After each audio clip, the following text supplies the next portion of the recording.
C en 20 a 25 miligramos kilogramo día y no duden en retirar el CBD si ve que es ineficaz y el paciente tiene muchos efectos adversos.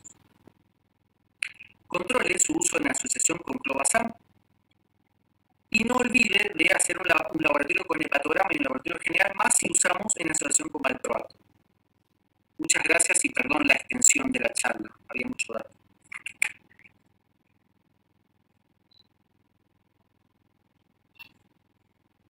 Bueno. Muchas gracias, Juan. Sí, ya lo creo que hay muchos datos y aparte a vos te gusta hablar. Bueno, vamos a tratar de ver si podemos responder las preguntas que había hecho Tatiana entonces. La primera era, ¿qué evidencia tenemos de que sirva para una epilepsia focal? Ninguna, ¿no es cierto? Como bien dijo Juan, hoy por hoy todavía no tenemos ningún trabajo hecho con todas las características de un buen trial, o sea, comparando con placebo el uso del cannabidiol en forma randomizada y doble ciego, no hay al momento. Posiblemente vaya a verlos, pero todavía no. Por lo tanto, hoy no tenemos evidencia alguna de que realmente sea eficaz en una epilepsia focal refractaria, que es lo que más comúnmente vemos los que hacemos adultos, ¿no? Que ya no vemos tanto un Dravet o un Lennox-Gastaut. En segundo lugar, ¿qué tan seguros son los artesanales? Tengamos mucho cuidado. Obviamente pueden llegar a ser muy buenos, no lo podemos saber, pero creo que lo importante es, hoy por hoy, hacerlos analizar. Hay varias universidades que lo están haciendo y nos podemos encontrar con grandes sorpresas, ¿no? Como por ejemplo el paciente que contó Tatiana tenía una relación invertida, tenía 80% de THC y 20% de CBD, lo cual no estaría dentro de lo que necesitamos para el tratamiento de una epilepsia, sino todo lo contrario. Pero también nos podemos llevar a otras grandes sorpresas, como encontrar que no tienen nada que sea cannabis, o sea, que puedan tener cualquier otra cosa. Básicamente, como médicos tenemos que ser muy cuidadosos con eso. Creo que todo lo que es artesanal, ya sea nacional o internacional, no quiere decir que lo artesanal que viene del exterior sea bueno, para nada. Todo tendría que tener un buen control de calidad, porque de lo contrario podemos llegar a hacer mala praxis nosotros, utilizando este tipo de medicaciones sin saber qué son. Aparte, qué dosis damos, cuánto damos, si ponemos, si no ponemos y demás. Tener en cuenta esto también, ¿no? Siempre es un coadyuvante, siempre la prioridad está con los fármacos anticonvulsivantes. Esto es importante recalcárselo al paciente y que nunca puede ser utilizado solo como única medicación. Y con esto cierro por si queda espacio para alguna pregunta. Bueno, muchas gracias. Muchas gracias, doctores, por sus excelentes exposiciones. Abrimos entonces el espacio de preguntas. Invitamos a la doctora García, al doctor Potes, a la doctora Potes, perdón, y al doctor Ábalos a responderlas. Una de las primeras preguntas que se presentó fue que no se había entendido bien el resultado de la angiografía en el paciente presentado y consultan si era una malformación arteriovenosa lo que tenía. Claro, la verdad esto fue algo que nos quedó la duda también a nosotros, porque esto era estudios que él traía de afuera y el informe decía tal cual esto que les mostré. Para nosotros, más o menos por la descripción que da, podría ser una malformación, pero la verdad que como no se llegó a estudiar completamente y traía solamente este informe, no pudimos saberlo. Perfecto, doctora, gracias. Para la doctora García, el doctor Ábalos, ¿sugiere hacer algún tipo de estudio de laboratorio antes de iniciar la terapia con cannabidiol? Sí, bueno, si me permite. Sí, creo que es interesante tener un laboratorio hecho del paciente y algunas guías aconsejan tener un laboratorio basal sobre el dosaje de los fármacos que está utilizando el paciente. También decirle a nuestros colegas que disponemos, si usamos, por ejemplo, clobazam, que disponemos de los dosajes de clobazam en algunos laboratorios que puedan utilizarlos como herramienta y saber a dónde partimos, porque, como sabemos, existen algunas interacciones farmacológicas evidenciadas en la literatura, pero también hay mucho de lo que no sabemos. Y entonces, el caso por caso, esa frase que puse de caso por caso, es lo que realmente pienso, que los pacientes son todos diferentes y tenemos que tener todas las herramientas a la hora de enfrentarnos a ellos y el laboratorio es una de ellas.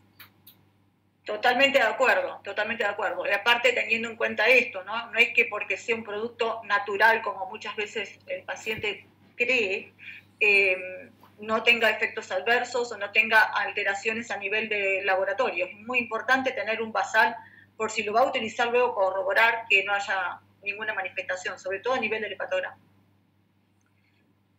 Perfecto, doctora, gracias. ¿Qué consideraciones farmacocinéticas tengo que tener en cuenta a la hora de comenzar tratamiento con cannabidiol? Sí, me parece perdón, María Carmen, me parece que lo básico ahí es, como yo expuse en la presentación, es tener en cuenta que el CBD es un fármaco coadyuvante a la medicación que estoy utilizando yo antes. Entonces, la primera consideración farmacocinética a tener en cuenta es qué fármaco estoy utilizando con mi paciente. La segunda es en qué condiciones está mi paciente. Es decir, es un chico o una persona adulta que tiene baja albúmina, es un chico o una chica o un adulto o una adulta desnutrido y por lo tanto tiene disminución de la albúmina y eso hace que la concentración del fármaco en suelo sea más alta. ¿Cómo se administra la medicación? Si es que usa, cómo da, de qué manera lo da, si lo espacía de la comida, si lo usa asociado a comidas grasas, por ejemplo. Todas esas son consideraciones a preguntar y a tener en cuenta a la hora de evaluar la eficacia del CBD y los efectos adversos también. ¿Sí? Me parece que sí. Es una pregunta muy interesante. Perfecto, doctor, gracias. ¿Hay alguna ¿hay descripta tolerancia al efecto anticonvulsivante a largo plazo del cannabidiol? Bueno, puedo ir yo con esa. Se ha observado ese efecto. O sea, no estoy segura que esté realmente reportado y estudiado en profundidad, pero sí se ha reportado en algunos pacientes y básicamente en mi caso lo he visto. Pacientes que tienen cierta eficacia inicial y luego la pierden. Creo que estamos frente al mismo fenómeno de luna de miel que tienen todos los fármacos anticonvulsivantes en los pacientes con epilepsia refractaria, donde hay un primer periodo que tiene una marcada respuesta o una buena respuesta y luego gradualmente va cayendo. Este paciente, de hecho, que presentó Tatiana, aparentemente con el producto artesanal que utilizó al principio tuvo ese efecto, tuvo como una respuesta buena al inicio y luego esa respuesta bajó y cayó. Perfecto, doctora, gracias. Bueno, esto creo que se dijo en charla, cuál es la dosis máxima en niños y adultos por kilo y la dosis máxima total. Sí, más o menos se fue diciendo. Perfecto. Y lo repito, aprovechemos el tiempo entonces para Dale. alguna pregunta más. ¿Se podría llegar a considerar la cirugía en el paciente que se presentó? Sí, se podría llegar a considerar. De hecho, se ha pensado. El tema es que para poder plantearse la cirugía, tendríamos que primero plantearle al paciente si quiere hacerse una cirugía para resección de los clips que tiene, proceder a hacer la resonancia para terminar de estudiarlo bien y probablemente también vaya después a un implante de electrodos profundos porque este paciente, digamos, las crisis por ahí, la semiología no es muy clara y por otra parte no los mostré porque, como les decía, no era pertinente, pero tiene varios videos que tiene crisis de diferentes localizaciones y diferentes sintomatología, entonces, bueno, sí se podría llegar a plantear, pero habría que hacer primero todo esto. Perfecto, doctora, gracias. En el caso del paciente presentado, ¿por qué no fue suspendido el cannabis si no tiene indicación en su tipo de epilepsia? Bueno, anda, dale. Porque, bueno, al paciente se le inició el cannabis y él básicamente después hubo un tiempo que se perdió el seguimiento con él porque él decidió no volver y más o menos el paciente fue haciendo lo que quiso con su medicación a tal punto que suspendió todos los anticonvulsivantes, entonces por eso como que no se pudo hacer este seguimiento y considerar suspenderlo y ver si entre las crisis mejoraba algo o no. Perfecto, acá hay una repregunta sobre la dosis máxima. Dice, sugirió dosis máximas de 20 a 30 miligramos kilo. ¿Cuál sería la dosis total diaria que se podría dar en un paciente? Y habría que sacar la cuenta. ¿Voy yo? Dale. No, bueno, pero en las conclusiones, la pregunta es interesante porque es práctica.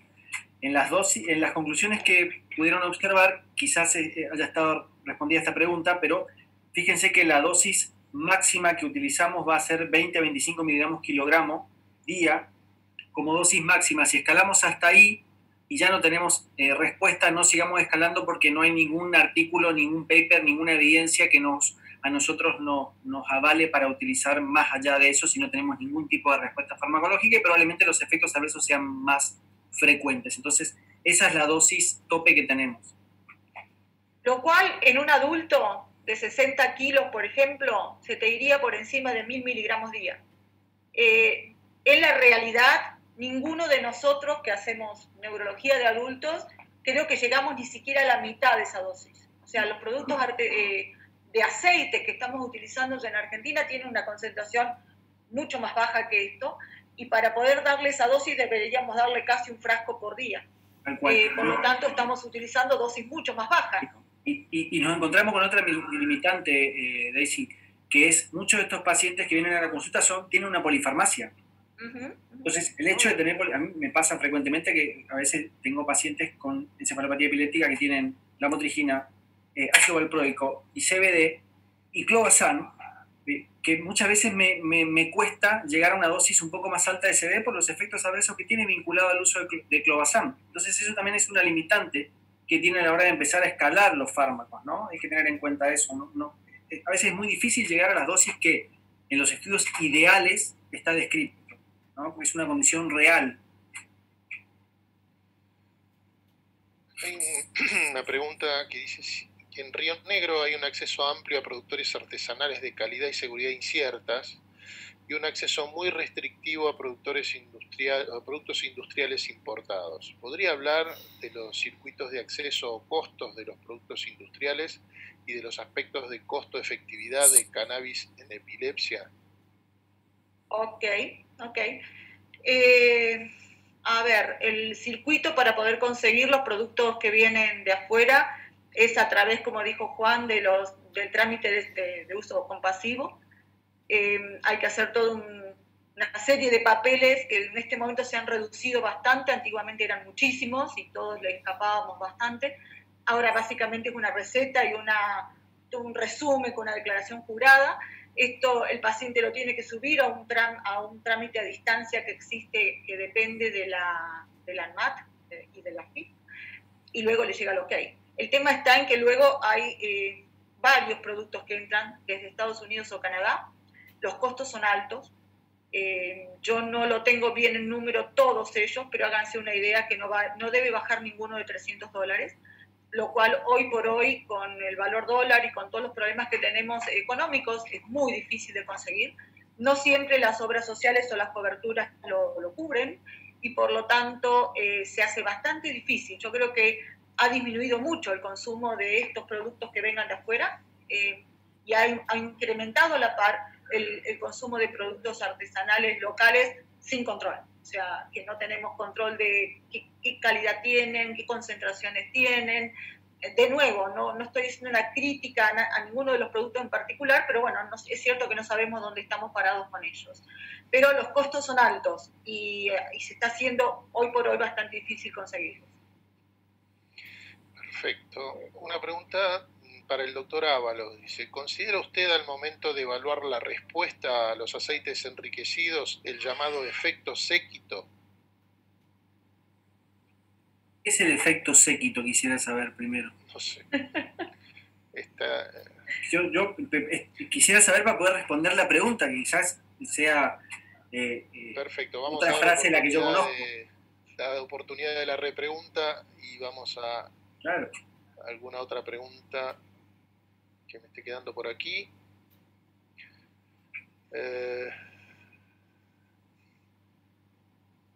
Bien. Carlos, perdón, sí. Había una pregunta que decía si está bien indicarlo cuando no hay evidencia, ¿no? Si está bien que utilicemos este tipo de fármacos o de compuesto en un paciente, por ejemplo, como el que estuvimos viendo, cuando no hay evidencia. La verdad es que uno no lo haría esto con otros fármacos, ¿no es cierto? Yo creo que ninguno de nosotros utiliza un fármaco que al menos no ha pasado por todas las fases de investigación, 1, 2, 3, y nos llega ya en un estado de post-marketing. Pero tenemos que tener en cuenta cuál es la situación del cannabis. O sea, el cannabis es una cosa que ha venido al revés, ¿no? La sociedad lo ha impuesto primero y después comienzan los estudios de investigación para ver qué está ocurriendo y si realmente sirven o no sirven. Si vos me preguntás desde lo médico, lo ideal sería que no, o sea, que no indicáramos algo que no tiene probada evidencia de algo, probada tolerancia, saber bien la dosis, saber bien la composición. Pero la realidad es que el paciente lo va a usar de todas maneras. Por lo tanto, lo que yo he decidido en lo personal, y esto es muy personal, cada uno lo puede hacer a su manera, es no dejarlo solo y tratar de acompañarlo para evitarle mayores problemas. Pero es cierto que sin evidencia otro fármaco no lo usaría. Creo que esta es una situación muy, muy especial donde lo social y todo lo que se generó a través de los medios tiene una presión enorme sobre nosotros y lo mejor que podemos hacer es al menos acompañarlo y protegerlo. Bueno, vamos a la última pregunta, si les parece. En su experiencia con pacientes tratados con cannabidiol, ¿observaron efectos adversos? ¿Cuáles fueron los efectos adversos más comunes? Ok. Sí hemos observado. Básicamente el que más, somnolencia, sobre todo cuando está en combinación con clobazam, como bien dijo Juan. También hemos observado bastantes efectos adversos si está asociado con valproico, o sea, efectos adversos generados por el valproico, que evidentemente también se aumenta un poco su concentración. Y después he tenido algunos pacientes con náuseas y con vómitos, con malestar, sobre todo gastrointestinal. Si me preguntan, lo más común es ver efectos adversos cuando están con clobazam.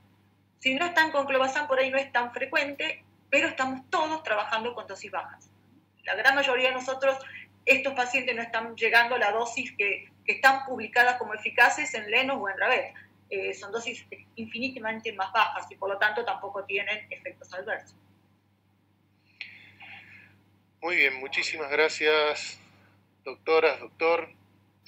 Vamos a cerrar el espacio de preguntas. Les comunicamos que el video del evento estará disponible y será compartido la semana próxima. Al finalizar esta sesión podrán completar un formulario de evaluación del evento, que es de mucha utilidad para nosotros. Agradecemos a cada uno de los asistentes por haber elegido esta propuesta del Laboratorio RAFO y por haber dedicado su atención y tiempo a las interesantes preguntas de los doctores, la doctora García, del doctor Juan Carlos Ábalos y la doctora Tatiana Potes. Les recordamos que las fechas de las siguientes clases son el 18 de junio y el 2 de julio. Agradecemos una vez más su presencia aquí y les damos las buenas noches a todas y a todos. Gracias a todos. Gracias. Gracias. Gracias.